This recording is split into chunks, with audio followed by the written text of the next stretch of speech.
Hi, this is PT Elliott, and this is my YouTube channel. Please subscribe and please like my video. I am a singer-songwriter and I have autism, and today I'm going to be talking about autism and social struggles. I believe that people with autism have a great deal of trouble knowing how to interpret the world around them, how to interact with it. I know I've struggled with it all my life, and again, my experiences are not going to be the same as everybody else's. These are my experiences. I've always thought a good example of how someone with autism is trying to interact with the world around them is that scene in the Temple Grandin movie where the little girl, Temple Grandin, is staring at the wallpaper on the wall and it's not aligned correctly, and she's lining it up correctly in her head. That is very much it, in a way, in a nutshell, the sort of laser focus on something. I think that's why a lot of children with autism don't speak, because the world that they're inhabiting inside their head is so perfect. They've got so many tasks that they're doing. What's important to them inwardly is not what's important to everybody else. Communication at that time is not important. What's important is lining up the wallpaper, for lack of a better example. That's the kind of thing that would go on in my head. Not lining up wallpaper, but maybe monster movies. One move, run!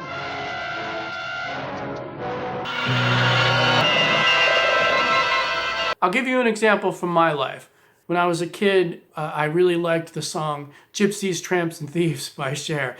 And I would go around singing, Gypsy, hep-eppy, Gypsy, hep-eppy, which, of course, that's not the lyrics. I got the gypsy part right, though. I heard the song on the radio, and I liked it, and that's all I bothered to learn about it, was that she said gypsy, and then I made up the rest. I was refusing to interact with the song in its own space. Didn't know it was by Cher, didn't bother to learn the lyrics, didn't know anything about the song except for the fact that it had the word gypsy in it, and I liked the melody, and I was like, okay, well, I'm gonna do this my way. It's gypsy hep-eppy.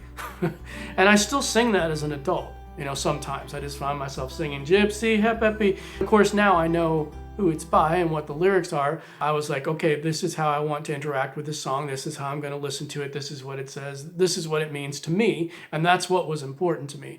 And there's nothing inherently wrong with that. It's just not necessarily the best way to approach something if you're trying to cohabitate with others in the world, where you may need to discuss that song. It might behoove you to learn something about it so you can tell somebody else, like, oh, this is a song by Cher. I like it. I like these lyrics. It's something that you kind of need to do if you want to interact with others and carry on a conversation. Let me give you a couple of social examples from my life where I struggle. One of them is I have a difficulty sometimes remembering other people, my friends or people that I've lived with. It used to happen to me all the time when I had roommates where I'd encounter them outside of where we lived together and I couldn't recognize them. They would say hello to me and I would get scared because I didn't know who it was who was talking to me. Like, they'd smile and wave at me. I couldn't place them. I was like, who is this? Why is that person smiling at me? That's weird. And then I'd come home and they'd be like, why didn't you acknowledge me? Why didn't you?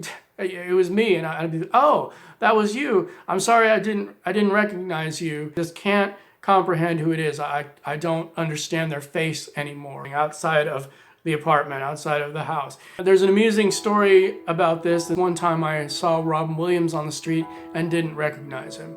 And this was in the 90s. He was walking down Madison Avenue in New York City with a woman and they were holding hands. I think it was his wife at the time.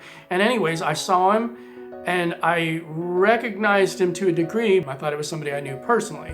And I'm sitting there with my mouth gaping open, like, kind of like, oh my gosh, this person is gonna come up to me because they recognize me. And that was the thing, is that he saw that I recognized him and he was smiling at me and we were like heading towards each other like this. And the whole time he's grinning at me, smiling at me, and I'm just kind of like, oh my gosh, who is that?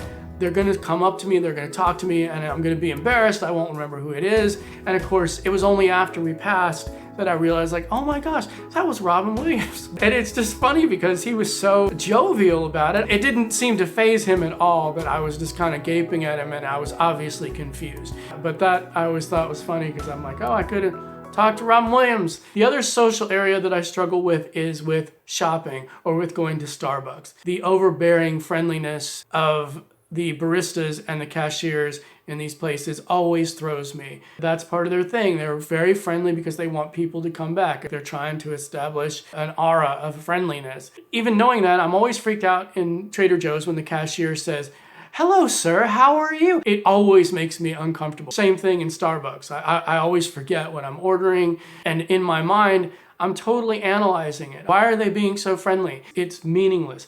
It's just you're shopping and the cashier is friendly. You're getting a coffee at Starbucks and the barista is friendly. That's all it is. But for some reason in my head, I'm always like, well, why are they doing this? What's going on?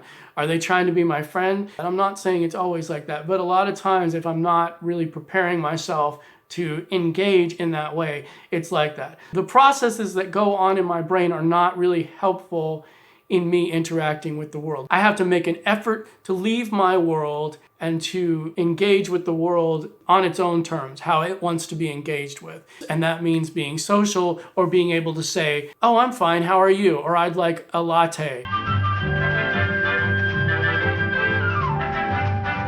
But that's what I wanted to talk about today.